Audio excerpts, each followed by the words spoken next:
నువ్వు అనుకునేంత చీప్ కాదు ఆయన దృష్టిలో. నువ్వు అనుకోవచ్చు నాకు విలువ లేదు, నాకు విలువ లేదు, నా భర్త నాకు విలువ ఇవ్వడు, నా భార్య నాకు విలువ ఇవ్వదు, నా పిల్లలు నాకు విలువ ఇవ్వరు, నా తల్లిదండ్రులు నాకు విలువ ఇవ్వరు, నేను ఉద్యోగం చేసే చోట నాకు విలువ లేదు, నేను చదువుకునే చోట నాకు విలువ లేదు. పలు విధాలుగా మాట్లాడుకుంటున్నావేమో నీ గురించి నువ్వు తగ్గించుకొని.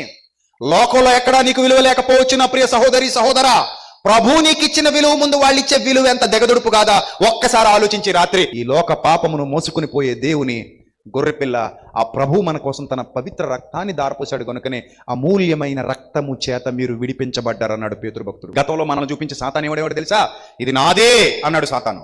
కానీ వారి దగ్గర నుంచి విడిపించి యేసు ప్రభు ఏమంటున్నాడు తెలుసా? ఇతడు నావాడు, ఇతడు అబ్రహాము కుమారుడే.